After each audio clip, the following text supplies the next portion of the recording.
Good morning everyone. তো সকাল সকাল দেখতেই পাচ্ছ যে আমার হাতে অনেকগুলো গাঁদা ফুল রয়েছে, গাঁদা ফুল গাছ রয়েছে। আমি হাবড়া স্টেশন থেকে আগের দিন কিনে নিয়ে এসেছিলাম। তো ভাবলাম সকালবেলা উঠে এগুলোকে পুঁতে দেওয়া যাক।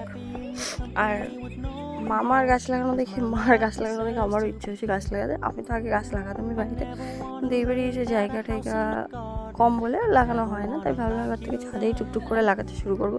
তো দেখো সব গাছগুলো লাগানো হয়ে গেছে, আর বেশ ভালোই লাগছিলো দেখতে।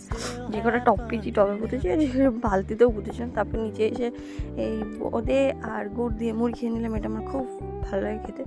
তারপরে এই যে সব দিয়ে একটা তরকারি করা হবে, সব রকম মশলা দিয়ে ফুলকপির একটা তরকারি করা হবে। তো এটা রাতের, তো আমি ভাবলাম এই মশলাগুলো মিক্স করে নিই। মশলা মিক্স করে আমি এখানে ফুলকপির তরকারিটা করতে শুরু করে দিয়েছি। করে চান টান করে এসে খেতে বসে গেছিলাম। তো খাবারে দেখতেই পাচ্ছ কী আছে।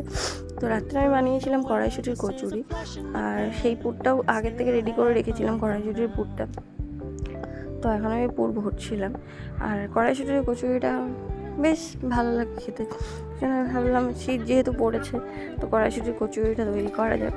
হ্যাঁ, তোমাদের যদি কড়াইশুঁটির কচুরি ফুল রেসিপি দরকার হয় তাহলে বলতে পারো, আমি ফুল রেসিপিটা দিয়ে দেবো। তো দেখো এখনও এতগুলো বাকি আছে।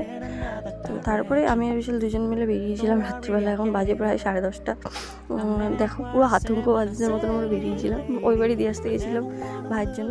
তারপরে সে খেয়ে দিয়ে নিলাম, আর খেলাম এই জিরা সোডাটা। আর বিশাল এখানে বসে বসে পকড় করছিল।